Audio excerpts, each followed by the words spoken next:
Dona Maria, seja bem-vinda. Você entrou no alvo. O que está acontecendo? O que há contra nós? Isso é o Jeff Bezos, que é o Lex Luthor. Está tentando dominar o mundo É e destruir verdade. o mundo. O dono da Amazon. Ai, ai, ai. Eu E estava aí? tirando o tarô aqui. Olha o tarô, que lindo. Oh, que maravilha! Tarô todo dourado. A senhora gosta ou não? Eu adoro. Aqui, ó. Maravilhoso, maravilhoso. Vamos brindar. Como é que a senhora está aí de vinho?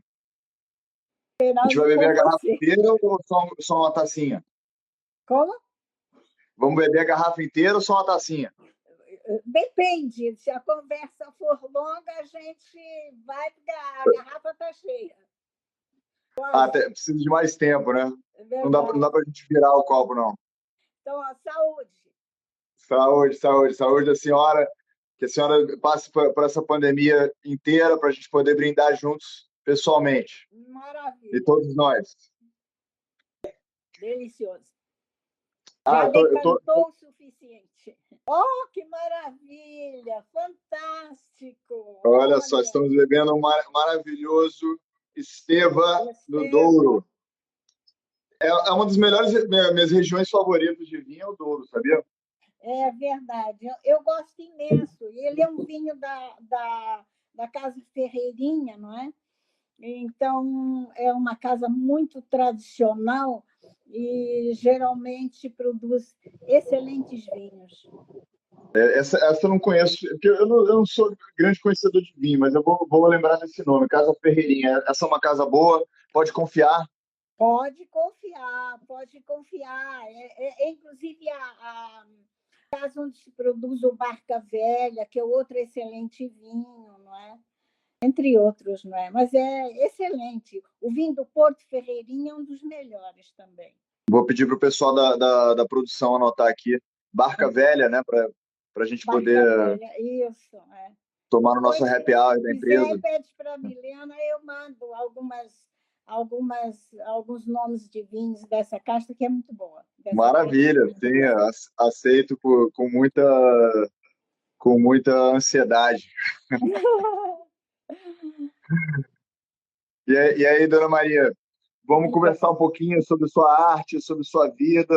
vamos lá. O Abraão falou tão bem da senhora que eu achei melhor a gente fazer uma live aqui para mostrar para o mundo seu conhecimento, tudo que você tem passado aí para os seus pupilos, que você tem passado pelos seus artistas que a senhora agencia, que a senhora ajuda, né?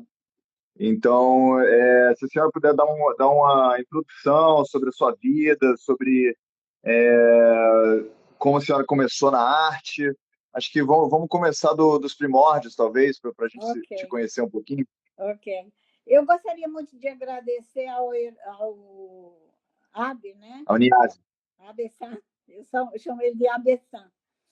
Por ele Desculpa, ter o Abe. o Abe, por ele ter nos aproximado. Eu sou muito grata a ele, ele é muito simpático, é um excelente artista, é um querido artista e um amigo incondicional.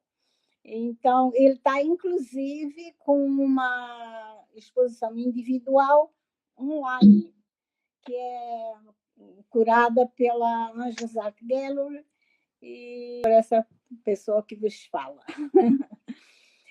E então, eu comecei muito cedo na arte, né, na pintura. Com 5 anos, eu ganhei de um tio meu, lá em Portugal, uma caixa de aquarelas que ele me trouxe da Inglaterra. E eu penso que foi o despertar para uma vida de arte. Nunca mais parei. Mesmo na escola, eu desenhava até na estrada, na rua, com giz, enfim, qualquer papel para mim era ótimo para desenhar, os cadernos de escola, todos decoradinhos, enfim. Depois viemos para o Brasil, continuei pintando, eu nunca mais deixei de pintar, eu nunca mais deixei de desenhar. né? A senhora veio para o Brasil com quantos anos? 8. Ah, por isso que tem um sotaque tão bom brasileiro. Eu estou te entendendo, dá para te entender. Mas tem um levezinho sotaque português. É engraçado, mesmo com 8 anos, Ah, tem um. e com o Estevão aqui perto é melhor ainda, né? Não dá para esquecer totalmente, não é? Mas é muito bom, eu vou lá muitas vezes, e muitas vezes ao ano, sempre a trabalho.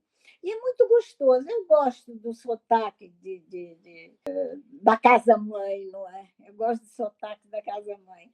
Então, a gente sempre pega um pouquinho, e eu até faço questão de não esquecer alguma coisa, não é? Algumas frases, algumas entonações, porque eu acho que isso me faz muito bem. Com certeza. E faz bem para muitos brasileiros, né? É uma questão assim. A gente tem uma irmandade muito grande, né? Os dois países. Não é tanto. Não houve um rompimento tão grande quanto em outras colônias, né? Verdade, Porque aqui o Brasil era era o capital do Império Português, né? Então, não exatamente. era um lugar distante, tipo Austrália, Nova Zelândia, Estados Unidos, da Inglaterra, né? Era um lugar onde a família real continuou até, né? E o Império Brasileiro foi fundado por um rei que depois foi rei de Portugal também, né? Que herdou o reinado de Portugal. Então é uma irmandade muito maior. E eu acho que o brasileiro sente isso. A senhora concorda Eu quando ele vai concordo para plenamente. Portugal? Eu plenamente. Eu nunca senti algo que não, assim, que me entristecesse de algum brasileiro para comigo. Muito pelo contrário. Eu acho que eu sou uma pessoa muito querida pelo povo brasileiro, pelos artistas brasileiros, na escola, na faculdade. Eu nunca tive problema de bullying, eu nunca, não senti absolutamente. E até hoje eu continuo sendo a baixinha, continuo sendo a portuguesinha. A minha portuguesinha, às vezes o pessoal liga, ó, minha portuguesinha, ó, mas é sempre tão carinhoso isso, que eu me sinto em casa. Eu sempre, quando as pessoas me perguntam, de onde você é? Eu sou assim, conto a história e tal. Mas você é mais portuguesa ou mais brasileira? Olha, eu sou cidadã portuguesa, nascida em Portugal, vivo no Brasil, então meu coração é brasileiro. Sou uma cidadã do mundo também. Então, eu hoje eu acho que eu sou uma privilegiada, Heron. Eu acho que quando a gente tem dois grandes amores que são apaixonados e que convivem tão bem, não há coisa melhor. Lá eu vou lá, sou bem tratada, sou sempre muito bem recebida. Aqui eu vivo em paz e sou, sabe, reconhecida, que às vezes até me emociona, não sei se mereço tanto, mas eu sou muito feliz por isso, sabe? Com Então, certeza, Maria, a senhora é muito querida, muito simpática, alegre, aberta. Isso eu percebi em 2 minutos de conversa com a senhora no telefone. Imagina com a vida de amizade, quantas camadas de talento e doçura dá para sentir da senhora. obrigada. Então, Se a eu senhora, já expus muitas vezes no Rio, no início da minha carreira, eu expunho no Rio, aí numa galeria muito importante que tinha na Barata Ribeiro, e eu ficava muito no Rio. Eu me apaixonei pelo Rio também. Assim como o Dom Pedro, eu também me apaixonei pelo Rio de Janeiro. E tive até recentemente uma galeria aí no Shopping Cassino Atlântico, que esta pandemia fez a gentileza de ajudar a fechar. mas por causa disso, porque senão eu não tinha parado, eu tinha continuado. E a intenção é, não sei quando, mas voltar algum dia, porque sou extremamente feliz vivendo em São Paulo, morando em São Paulo e viajando, e muitas vezes me dando conta de que passo dias e dias infinitos no Rio de Janeiro, e amo de paixão, adoro. E a senhora de Évora, em Portugal, né? Eu nasci numa aldeia que hoje é cidade, mas na época em que eu nasci era uma aldeia chamada Nisa, que fica a 30 quilômetros de Évora. Uau, 30 quilômetros de Évora. É É, porque Évora já não é uma das maiores cidades, né? é E uma mesmo cidade assim. importante, com vestígios romanos muito importantes. Ah, é? Eu nunca estive em Évora. É Na verdade, lindo. eu descobri Portugal tardio na minha vida. Eu morei 4 anos na Inglaterra e nunca fui para Portugal. Oh, que Aí, pena. recentemente, uns 3 anos atrás, eu fui para Portugal, que minha mãe se mudou para o Porto. Uhum. Aí eu fui para lá e A minha descobri minha galeria família. em Portugal é no Porto. Oi? A minha galeria em Portugal é no Ah, Porto. é? Ah, É, interessante. Vou falar para minha mãe visitar quando estiver aberto. sim. E eu descobri minha família de Bragança. Eu tenho uma família grande em Bragança. Linda cidade. E, e foi uma maravilha. Assim, eu me apaixonei completamente. Assim, eu descobri um país com um povo culto, carinhoso, é, e assim tem o carinho do brasileiro e tem a cultura, vamos dizer, do europeu, do francês, talvez, né? Tem um senso de estilo, né? O Porto não tem um pedaço de lixo em qualquer lugar do Porto. Verdade, É verdade. impressionante isso. Isso você vai para Paris, você vê lixo em todo lugar, né? Então, assim, isso para mim isso foi impactante, porque eu sempre pensei que Portugal era um país, vamos dizer, muito parecido com o Brasil no mau sentido. Não, é muito interessante, é um país limpo, sim, as ruas costumam estar bem, bem mais limpas do que o que nós temos aqui, infelizmente, que é uma pena, mas é bom para lá. Maravilha. Então, se a senhora puder continuar a sua história, você veio para o Brasil e é, se mudou para cá, seu pai te deu Exato, esse vim com os presente de... meus pais, porque os meus pais foram imigrantes, e aqui ficaram. E se apaixonaram. Minha mãe tem 94 anos. E disse que Era ela que estava te viu. ajudando a conectar no Instagram, não? Não, não, quem estava ajudando a minha filha, a Fátima, minha Eu filha. não vi, A eu minha não vi. mãezinha, a única coisa que ela nos pede é me enterre no Brasil. Era a grande paixão do meu pai, era o É Brasil. mesmo? É. Eles amaram viver aqui, adoraram. Meu paizinho já partiu para outra dimensão, mas ele amava este país mais do que qualquer coisa. Ele foi muito feliz aqui. Minha mãezinha ainda costuma ser, está viva, ela costuma sempre dizer que ela é muito feliz por ter vindo para o Brasil, por conhecer o Brasil, e nós é indiscutível a paixão que a gente tem por este país, óbvio. A gente precisa de mais brasileiros com essa paixão. Eu sou muito feliz. Eu acho que a minha família também toda é muito feliz. Meus filhos são brasileiros e, enfim, minha vida toda aqui, meus amigos, a grande maioria são brasileiros, né? E como a senhora iniciou profissionalmente na arte? Como Então, é que foi aí eu esse... comecei, eu fiz escola de belas artes, frequentei movimentos estudantis, essa coisa toda, né? E depois continuei sempre nas belas artes, história da arte e tal. Quando me formei, comecei a expor.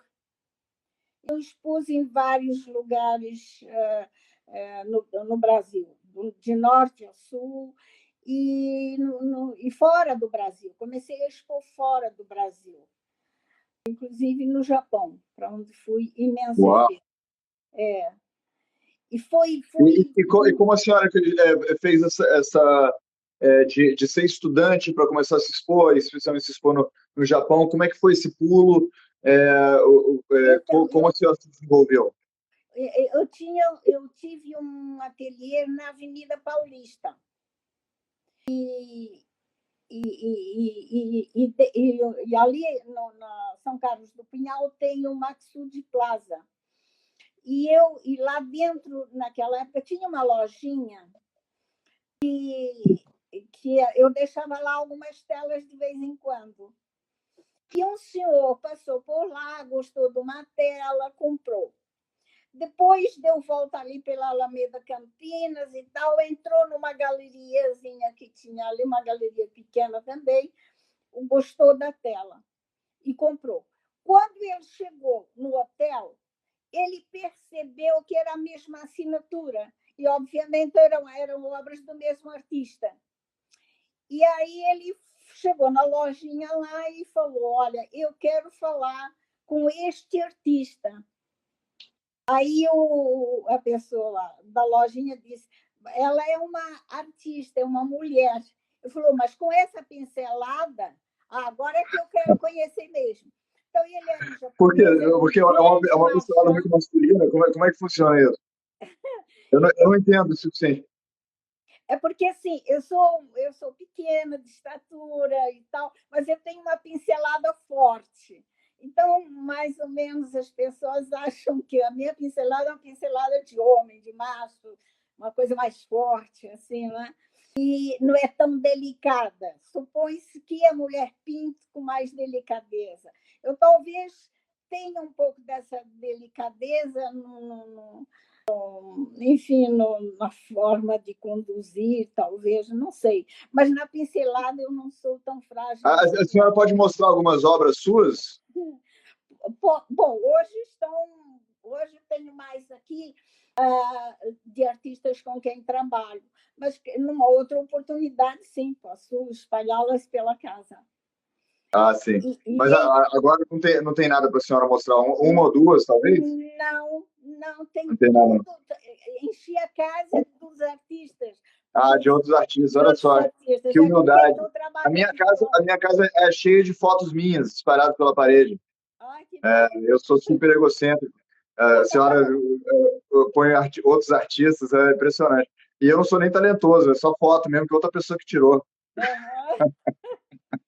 Não, mas eu pego assim, daqui a pouco eu vou pegar uma que tenho ali, que é um quadro grande, com telas pequenas, todas elas com figuras, só com rostos.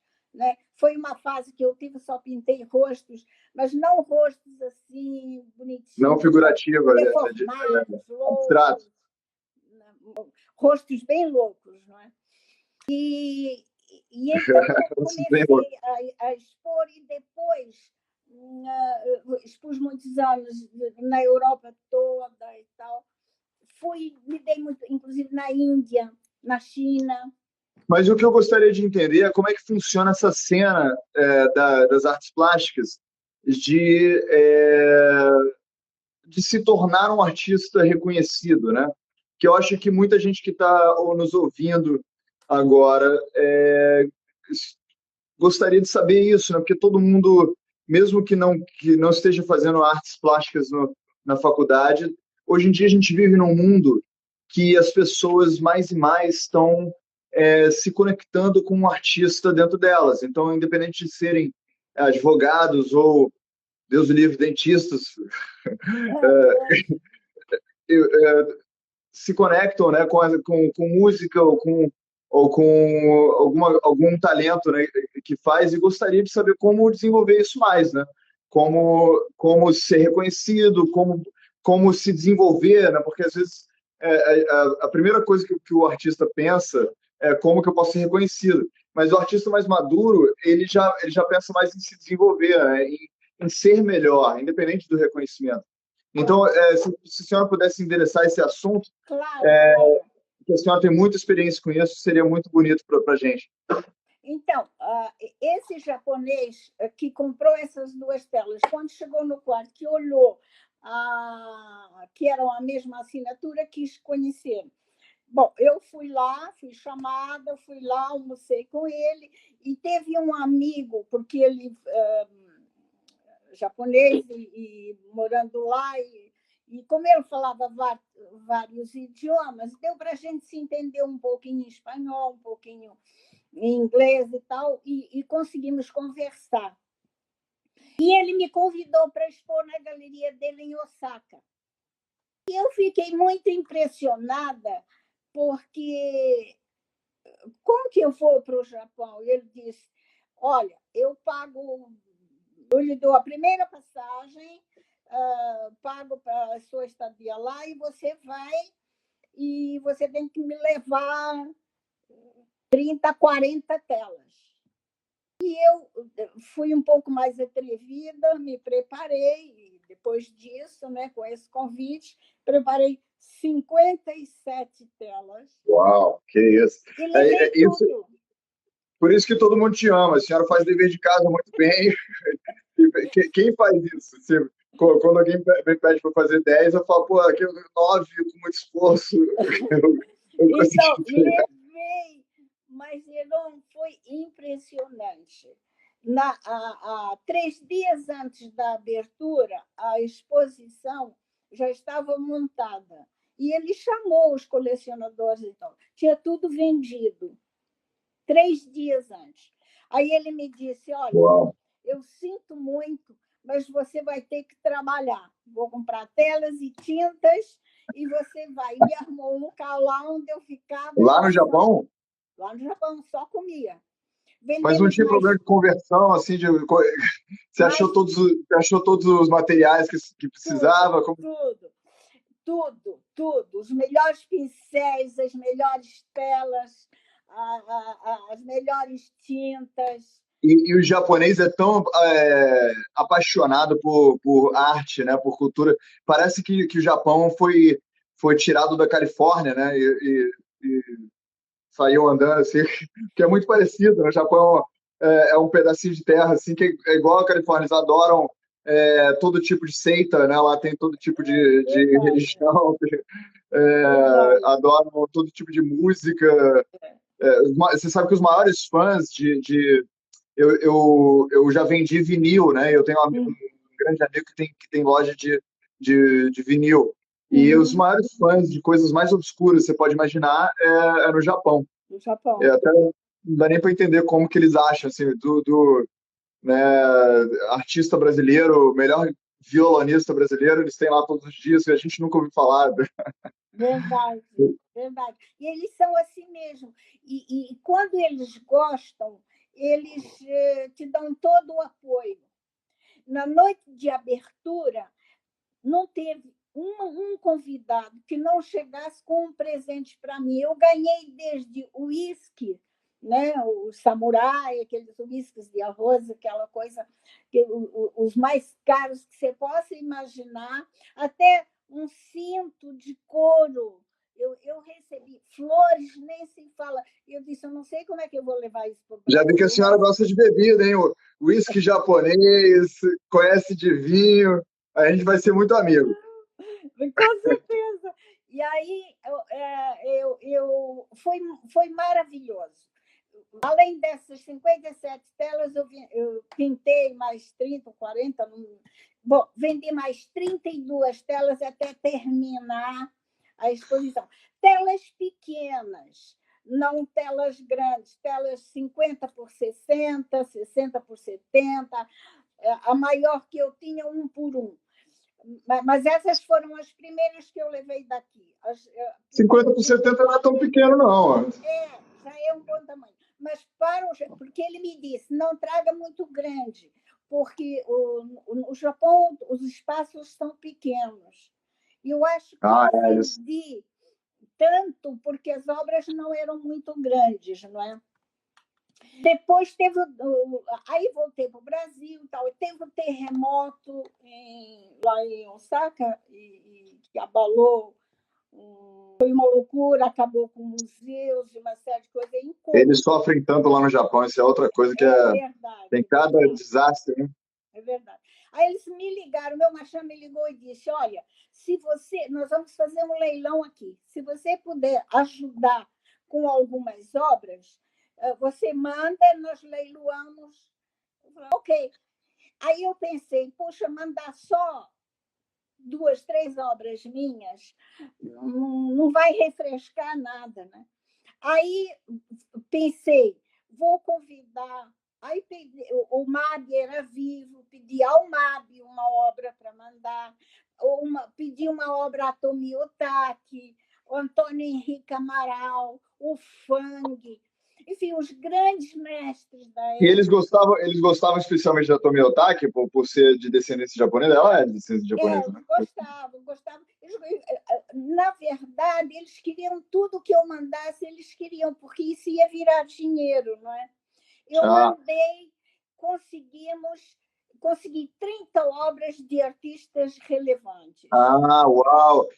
Dona Maria, o que eu quero perguntar para a senhora é o que a senhora acha que a senhora fez de certo, que é mérito seu, na hora de desenvolver sua arte, para poder ser reconhecido, para poder ter essas vendas. E eu falo isso do ponto de vista de negócios mesmo, assim, porque assim, tem muito artista bom, tipo Van Gogh, né, que não vendeu durante a vida dele, que talvez não se predispuseram a se colocar no mercado, a entender como funciona, né? E eu sei que a senhora tem os dois lados, né? Tanto quanto artista de facto, né, trabalhando e vendendo sua obra, como vendendo outros artistas. Isso que é muito interessante, eu acho que para quem está nos escutando, que é esse pulo do gato, né, de como você conhece o mercado da arte e como você coloca sua arte para dentro do mercado. Um bom marchand, uma boa galeria, uma obra bem feita, bem executada, uma obra séria, ela alcança, mais cedo ou mais tarde, ela alcança o seu devido lugar. Isso eu não tenho a menor dúvida. E porque eu tive, felizmente, tanto sucesso, isso eu posso te dizer que é verdade, que eu tive um problema de saúde. E nesse problema de saúde, eu fiquei 2 anos sem sair de casa e sem pintar, sem trabalhar. Aí eu pensei, refleti muito e pensei, vou fazer alguma coisa que me traga algo além de vender a minha obra, para além daquilo que eu tenho feito até aqui. E pensei em trabalhar com alguns artistas. Tem artistas espetaculares que não vendem, estão escondidos, a maioria não tem como fazer investimento, não tem conhecimento. Então, foi isso que me levou a trabalhar com os artistas, porque tem artistas que não é conhecido, que não tem, digamos, um grande currículo, mas tem uma obra espetacular. Então, eu quis mostrar que também existe esse lado, não é? Levando para fora, tenho levado artistas para o mundo inteiro. E sou extremamente grata a Deus por isso, por conseguir fazer isso, sabe? Então, não é tudo que o artista faz que a gente tem que expor. Há que ter uma seleção, por isso a curadoria é importante, não é? E o que a senhora recomendaria para um artista que não está iniciando, mas que iniciando é aquele artista que está experimentando ainda, mas um artista que está pronto para se expor, né? Que já tem obras, já passou por aquela primeira fase assim de encontrar a própria voz e entender o que quer expor, etc. e tal. Que a senhora falou uma coisa muito importante, né? A curadoria. Eu venho do mundo da música, né? Eu trabalhei na indústria fonográfica. E no mundo da música acho que qualquer mundo artístico você tem esses mesmos parâmetros universais, né, de como, por exemplo, fazer uma curadoria. Eu lembro que quando eu comecei a trabalhar com o Tony Calder, que foi empresário dos Rolling Stones também, e eu tive o privilégio de ser um dos artistas dele também, ele negou trabalhar com disco. Eu tinha gravado um disco com um grande produtor, que eu achei que ia ser, com certeza, acolhido, né? Que ele ia pegar para ele e falar, pô, esse aqui, ó, esse produtor, qualquer coisa. Só que ele me falou, esse produtor não faz hit, ele não faz música que vende. Então, apesar dele ser um excelente produtor e ter produzido os maiores nomes da música folk, né, que é o que eu fazia, ele não sabe fazer música que vende. Aí que eu comecei a entender que no mercado existe esses parâmetros. Aí eu, como artista, eu estava pronto para, vamos dizer, me lançar e coisas do tipo. E eu queria ver da senhora essa perspectiva, né, desse limiar, né, esse momento entre eu estou pronto e eu quero ganhar dinheiro agora, eu quero me profissionalizar, eu quero ser aceito pelo mercado. Tudo que a senhora puder dizer sobre isso para o artista plástico, qual é a mensagem? Entendeu? Se a senhora estivesse falando com um artista plástico, curadoria, esse tipo de coisa que a senhora estava falando. Então, quando o artista tem uma boa obra, ele não pode ficar escondido, ele tem que ser mostrado. Né? Como é que você pode mostrar a obra de um artista? Pertencendo a uma instituição cultural, onde você vai selecionar as obras dele e selecionar até os artistas que vão expor lá, ou sendo independente, levando ele para diversos lugares, tanto nacionais como internacionais. Mas em tudo o que você fizer, tanto no independente como no curador fixo numa instituição cultural, precisa de dinheiro para fazer catálogos, para fazer boas exposições a custos exorbitantes. Então, o patrocínio é extremamente importante. Você tem que ter patrocínio, você tem que ter dinheiro. E para alguém que não tem, alguém que não tem dinheiro, existe ainda os mecenas? Existem pessoas que adotam artistas, que levam os artistas para frente? Raríssimo, raríssimo. Hoje você tem que fazer um projeto e tentar viabilizá-lo através da Lei Rouanet, através de outras leis que tem por aí,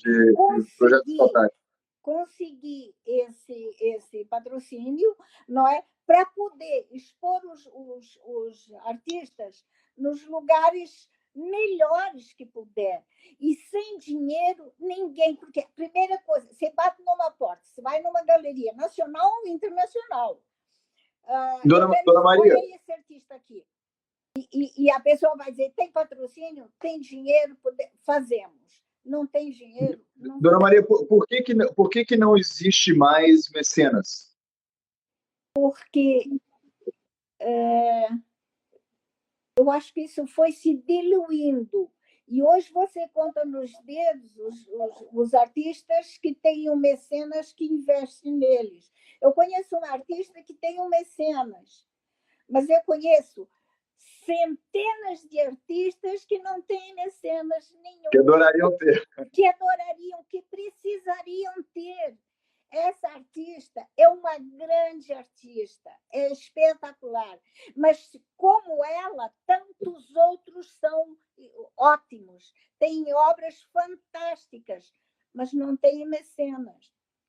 E sem o mecenas hoje é muito difícil. Sem mecenas, e agora também com tudo isso, sem patrocínio, eu não sei como é que se sobrevive, eu não sei sequer como é que eu estou conseguindo trabalhar. É muito, muito difícil. A arte realmente está passando por um período... A arte não só, está passando por um período muito difícil. Tomara que passe isso logo para que os mecenas comecem novamente a surgir, a aparecer, Lá se vai vendendo uma obra de vez em quando, E o que a senhora acha?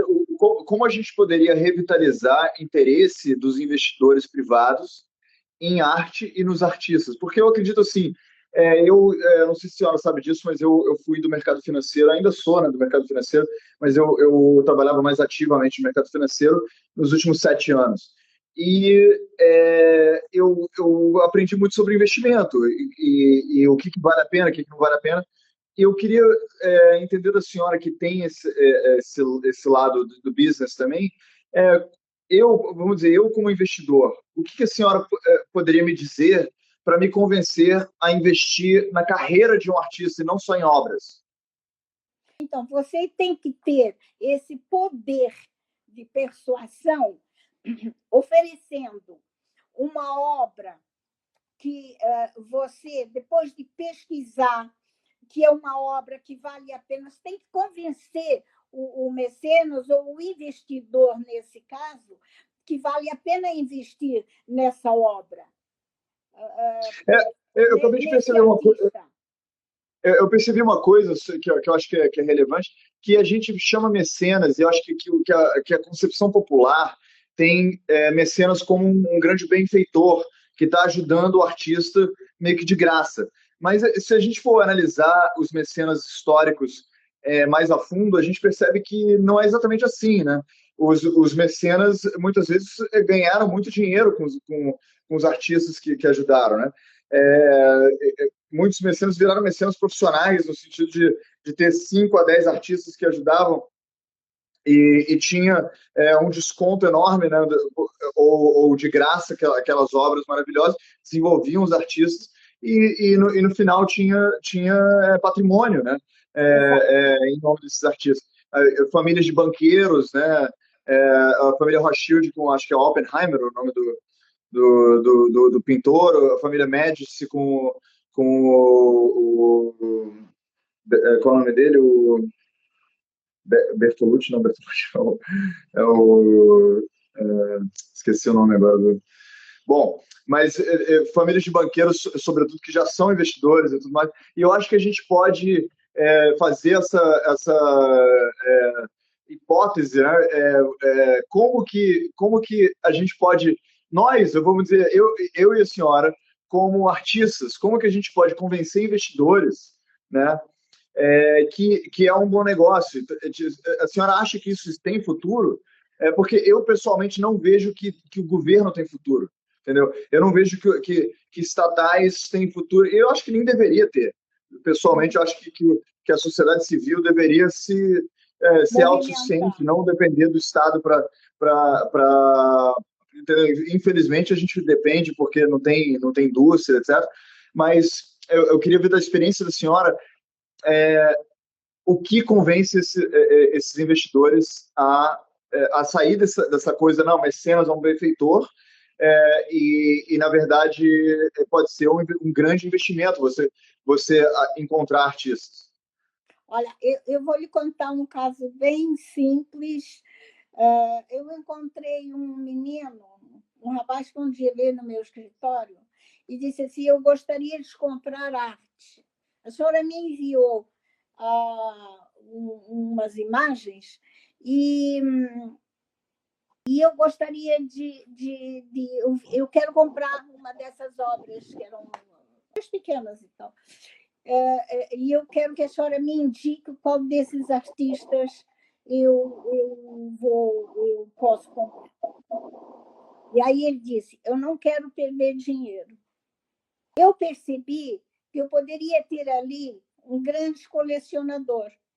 Então, tratei de ser o mais honesta possível, né? E falar a verdade, porque ao olhar uma obra de arte, você percebe se aquele artista vai parar no meio, se vai parar no começo, no meio, na sarjeta, ou se vai até o final com você. Então, a gente já tem essa percepção. Eu, pelo menos, olho e já sei até onde é que eu posso ir, onde é que eu posso acreditar. E nisso, eu disse para ele: olha, você pode investir nesse artista. E aí ele disse assim, quanto custa esse quadro grande? Eu falei, se fosse você, começava comprando esse pequeno, porque o mês que vem eu vou ter outro artista e você vai comprar outra obra pequena. Durante Uau. 2 anos, ele me comprou uma obra por mês. Ele tinha, ao final de 2 anos, 24 obras. Ele chamou uma pessoa que hoje já não está no meio, que teve uma grande decepção e saiu do meio, mas ele chamou, essa pessoa tinha uma galeria, e essa pessoa, ele chamou e disse, eu quero que o senhor avalie esta minha coleção que eu estou fazendo há 2 anos. Diz ele, olha, eu te compro por tanto. Aí ele fez as contas, disse, tá bom, depois eu dou a resposta. Ele veio aqui e disse, eu quero que você continue fazendo comigo o que você fez durante esses 2 anos. Porque aquilo que eu apliquei, né, fulano de tal me falou que vale tanto. Então, veja, eu formei um Isso é colecionador. muito importante. Se a senhora me permitir, eu, dentro do mercado financeiro, eu trabalhava com vendas, né? E no mercado financeiro, especialmente se você trabalha com vendas de high net worth, né, para bilionários, né, pessoas com muito patrimônio, você precisa ser muito sutilmente, é, como é que se diz? Sua performance tem que estar no auge, como vendas, né? Porque, e eu acho que no mundo da arte também tem isso, porque não é qualquer um que é investidor de arte, não é qualquer um que se expõe a esse tipo de coisa. Tem que ter uma inteligência, tem que ter uma acessibilidade, tem que ter dinheiro. Então, essas 3 coisas na mesma pessoa já é difícil pra caramba, né?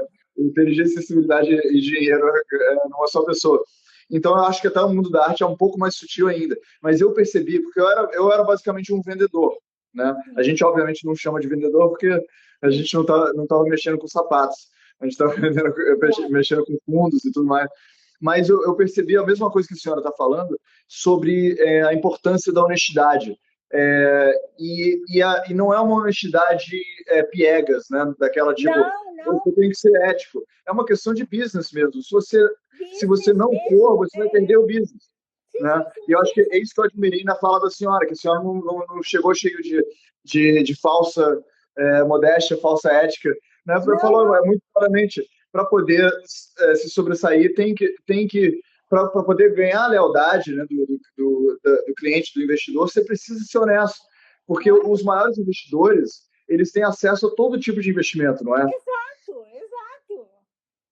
Então, se você Exatamente. não for honesto, ele vai rapidamente, mesmo se você enganar ele 1 ou 2 vezes, na terceira vez não vai enganar, ele vai te jogar fora e não vai te recomendar.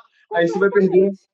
Exatamente, exatamente. Então, eu sou muito frontal no quesito arte, para venda ou para exposição, seja lá para que for. E quando eu acredito a sério, eu me aprofundo, eu compro a briga, eu vou até o fundo, vou até o... Então, eu gosto muito do que eu faço, eu amo de paixão o que eu faço, por isso, porque eu acho fundamental você ser honesto. Ele queria comprar uma obra, mas se você perceber que ele é um menino que está começando a vida, eu prefiro, e claro, vem, compra, se chegar aqui e quiser comprar uma obra de 100, 200 mil, eu não vou vender, porque ele não vai me pagar. Então, ele tem que subir, você tem que saber a condição da pessoa. Vai formando, mas forme. Eu adoro formar colecionadores. Nesse Ah, momento, eu isso é tenho maravilha. meia dúzia deles, e eu digo para eles: olha, vou fazer uma exposição, ou tenho uma série de imagens aqui, eu vou mandar para você, veja o que te interessa. Se você tiver dúvida de alguma coisa, me fale. Aí eu penso, eles estão formando as coisinhas dele, isso é maravilhoso. Dona Maria, a senhora me conquistou. Infelizmente chegou no final da nossa conversa, Oi, porque acabou nosso tempo, mas eu tenho um monte de perguntas ainda para a senhora. Espero que a gente possa conversar por claro. telefone. Eu estou sentindo que a gente vai fazer negócio juntos, que eu vejo que a senhora Vambora! Não, eu já estou entende muito e eu almoçando. preciso de alguém assim. Vambora, vambora. E eu quero só para terminar dizer a importância dessa honestidade que a senhora está falando, que eu acho que a mensagem que a gente está dando nessa conversa para os artistas é que se coloque no lugar da pessoa que está comprando e não da pessoa que está vendendo, né? Entender o que ele quer, o que ele Correto. precisa de verdade. Eu, graças a Deus, tive um moderado sucesso no mercado financeiro porque como a senhora está falando, eu me recusava a vender coisas que eu não acreditava. Então, Exatamente. assim, uma coisa pode até estar, isso aqui está fazendo fama, alguém pode até pagar alguma coisa porque tem uma. Mas eu não acredito a longo prazo nisso. E isso no mercado financeiro é muito sério, né? Porque existem fundos que durante 3 anos pode te dar milhões de dólares e no quarto ano te quebra, entendeu? Exatamente. Então, Então, eu isso. prefiro ganhar um pouco de cada vez, formar, como eu costumo dizer, formar o meu milhão da forma mais honesta possível, porque você, para além de tudo, conquista amigos. Você já viu que riqueza maior? Isso é muito, muito importante. Por isso que é uma das razões que eu faço esse programa aqui, para poder conhecer gente como a senhora e criar novas Obrigada. amizades. Obrigada, Heron.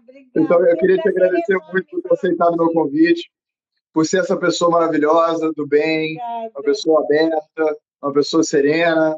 É realmente um grande privilégio te conhecer. Muito obrigada.